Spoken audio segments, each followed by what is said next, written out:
दोस्तों, क्या आप लोगों ने सीवर लाइंस देखे हैं? तो एज ए सिविल इंजीनियर वो सीवर लाइन हमें डिजाइन करना आना चाहिए।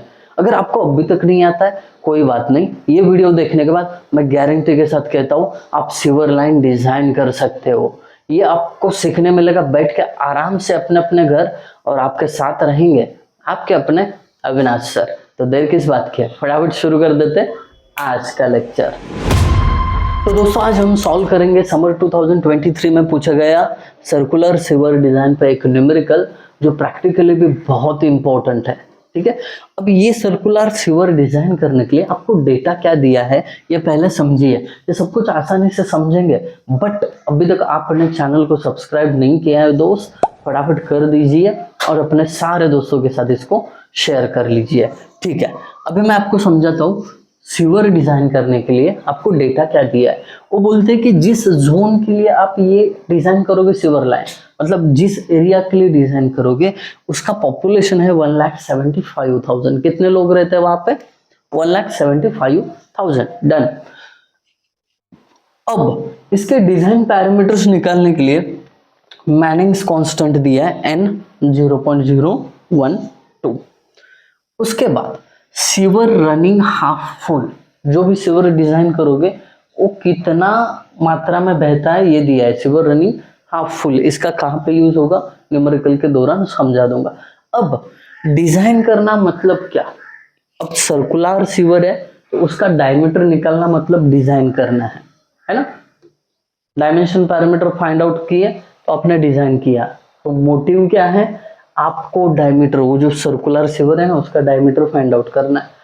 अब यहाँ पे न्यूमेरिकल को थोड़ा सा समय देके समझते हैं। इन्होंने वो सब फाइंड आउट करने के लिए मैनिंग्स कांस्टेंट दिया है, इसका मतलब मैनिंग्स फॉर्मूला यूज करना पड़ेगा। बराबर है बात? देखिए यहाँ पे मैनिंग्स फॉर्मूला लिखता हूं मैं जो काम आएगा। मैनिंग्स फॉर्मूला क्या है? V is equal to 1/n r⁻³ s⁻²। कुछ इस प्रकार फॉर्मूला। एक्चुअली इसके साथ और एक फॉर्मूला आपको यूज करना पड़ेगा। कौन सा? कंटिन्यूटी इक्वेशन का, ये वाला। Q is equal to A into V। अब यहाँ पे Q A V, इन तीनों में से एरिया अगर देखा जाए तो उसमें D आता है। कैसे बताता हूँ। Q is equal to area circular चीज का π/4 इंटू d² इंटू वेलोसिटी, ऐसे निकाला जाता है। तो यहाँ पे डिस्चार्ज जो है पॉपुलेशन से मिल जाएगा, V जो है मैनिंग्स फॉर्मूला से मिल जाएगा, बाकी π/4 तो कांस्टेंट है, बचता बस D है, वो फाइंड आउट करना है। ये आपके दिमाग में कॉन्सेप्ट आना चाहिए। कॉन्सेप्ट एक बार पक्का हो गया ना, कोई रोक नहीं सकता है आपको सीवर डिजाइन करने से।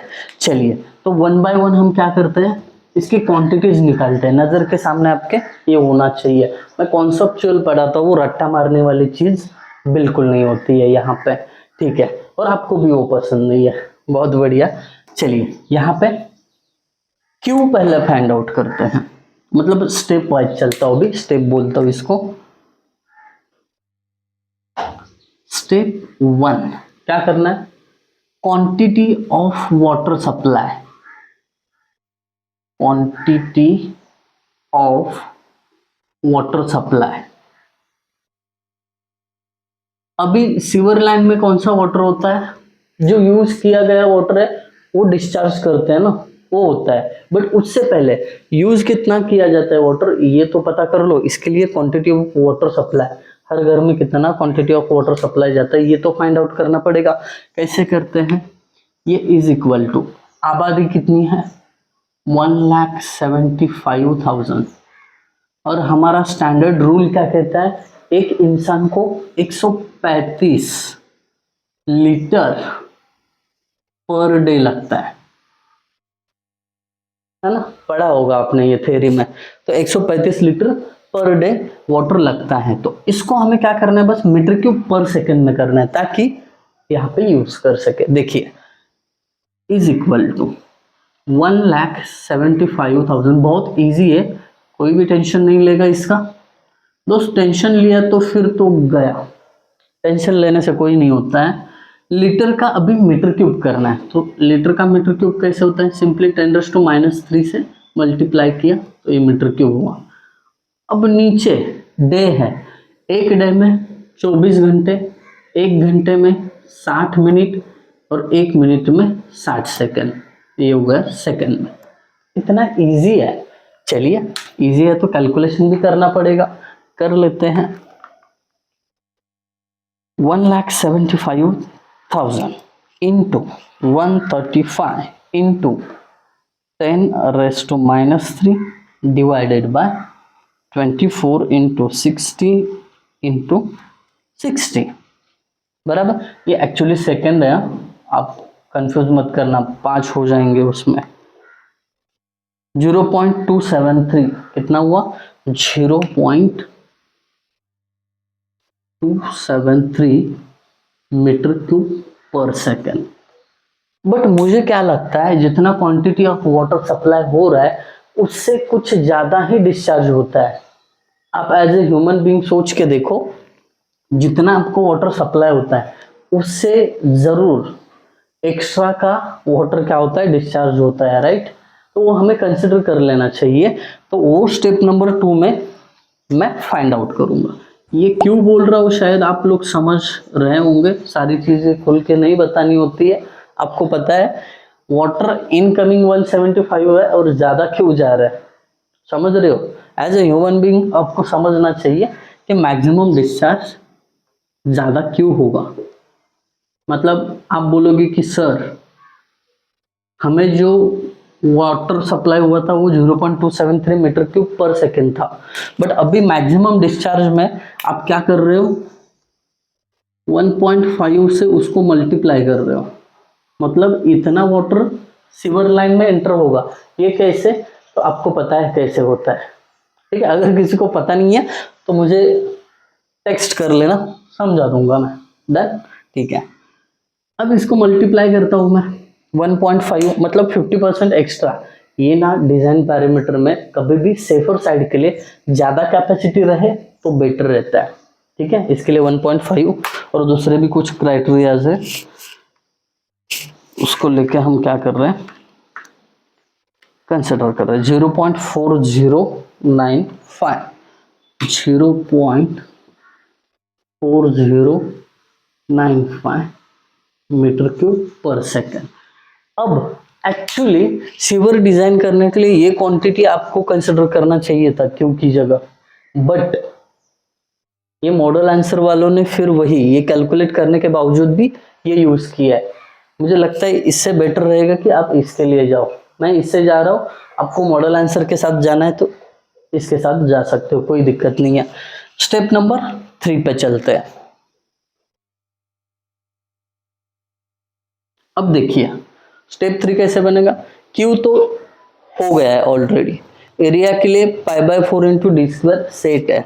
अब v चाहिए, v मतलब क्या है, 1/n r⁻²।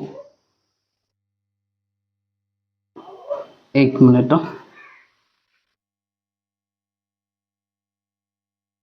v find out करना है।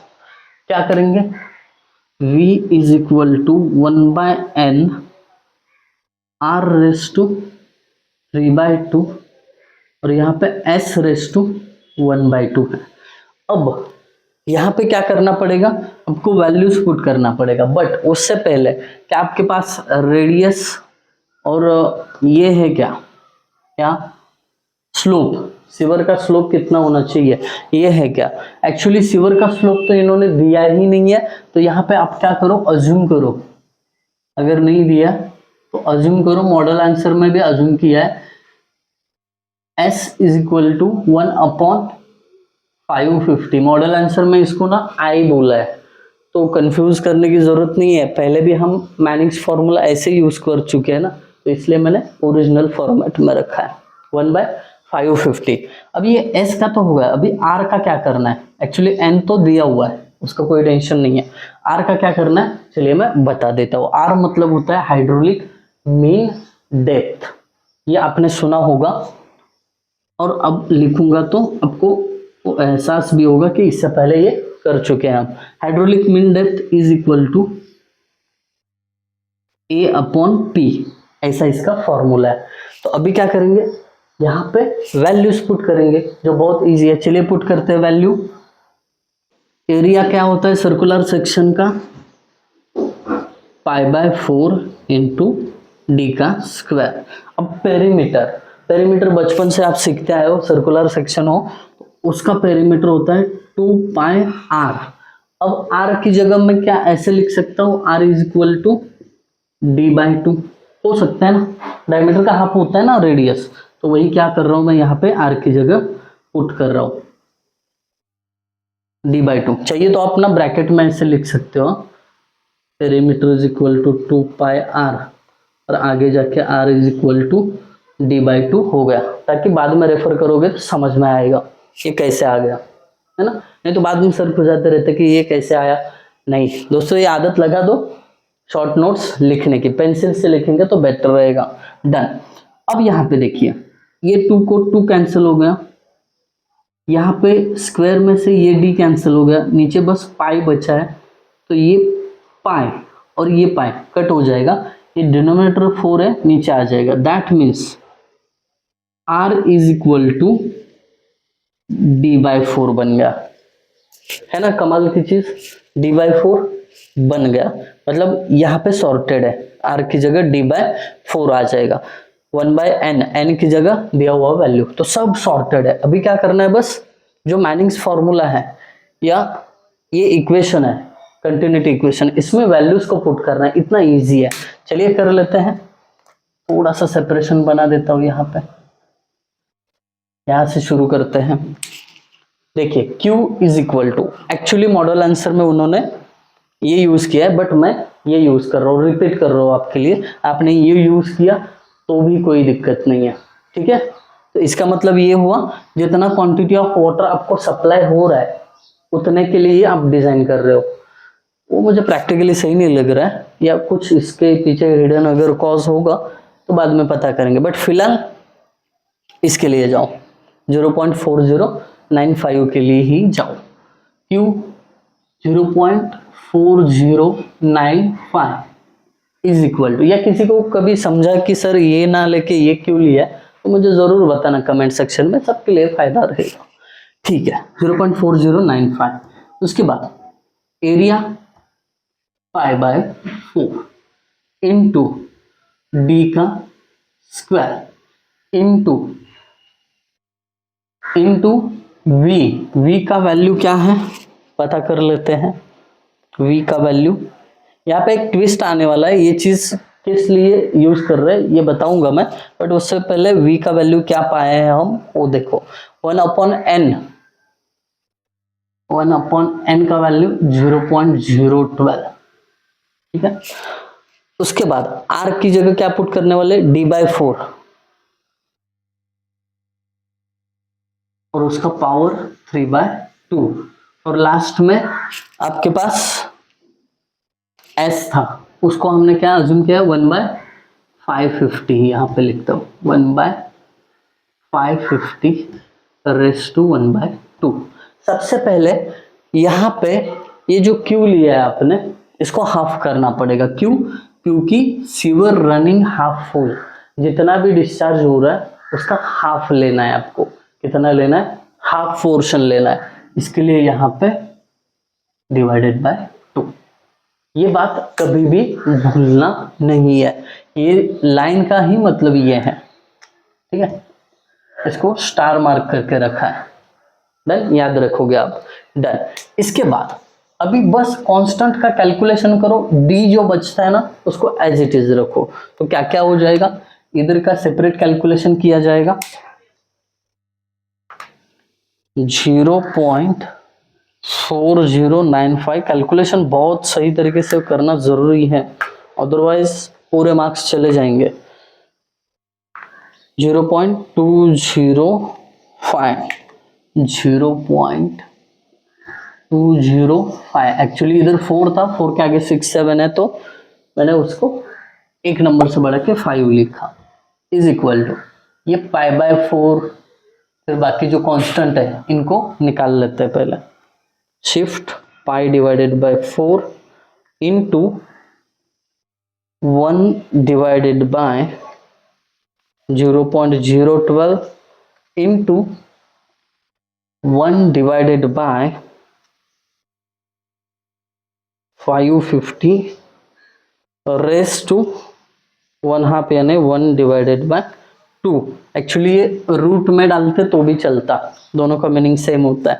ठीक है, मैंने ये कैलकुलेशन में लिया है, ए भी लिया है, ए भी लिया है। ठीक है, तो ये तीनों का कैलकुलेशन मिलके कितना आता है 2.79। अब जो बचा है वो क्या है, ये डी स्क्वायर है इनटू ये जो है डी का पावर 3/2 और 4 का पावर 3/2 अलग अलग लिखते हैं। एक्चुअली इसको इसके साथ में कैलकुलेट कर लेंगे जैसे आपको पॉसिबल है। हाँ, कई लोग इसको ना डायरेक्टली इक्वेशन में भी डाल सकते हैं, वो इजी रहेगा। जिनको इक्वेशन में कैल्सी का ऑप्शन है ना, डायरेक्टली इक्वेशन में पुट करो। मैं यहाँ पे इक्वेशन में पुट करूंगा, जिनको नहीं आता है उनके लिए सॉर्टेड करके रखा है कि कांस्टेंट के साथ लो और इधर भेज दो, तो बचेगा वो अपना डी ही बचेगा। मैं डायरेक्ट इक्वेशन में पुट कर रहा हूँ। देखो 0.205 alpha is equal to 2.79 into, अब डी की जगह मैं एक्स अज्यूम करूंगा, अल्फा एक्स उसका है स्क्वायर इंटू अल्फा एक्स उसका पावर है 3/2 और इसके डिवाइड में है 4 का पावर 3/2। एक्चुअली ये डायरेक्टली यहाँ पे कर लेते तो भी चलता। ठीक है, जैसा आपको सुटेबल रहेगा, कैलकुलेशन में बहुत ज़्यादा कंफ्यूजन होता है। हाँ, ये ऐसे value as it is equation में पुट करने के बाद आपको क्या करना है, shift solve is equal to answer आ रहा है शायद कैल्सी आंसर ही नहीं दिखा रहा है। हाँ, आ गया 0.86। तो यहाँ पे मुझे जो x का वैल्यू मतलब d का वैल्यू 0.86 मीटर इतना मिला। तो यही रहेगा आपका सर्कुलर सीवर डिजाइन जिसका डायमीटर 0.86 रहेगा। तो ये काबिल तारीफ चीज है कि आप इतने कैपेबल हो कि आप अभी सीवर लाइन डिजाइन कर सकते हो। ये बात दोबारा मत बोलना कि हमें कॉलेज में साइट के लिए अप्लाई होता है, ऐसा कुछ भी पढ़ाया नहीं गया। ठीक है दोस्तों, आपको अगर वीडियो अच्छा लगा तो जरूर कमेंट के थ्रू मुझे बता देना। Thank you guys for watching video, thank you so much.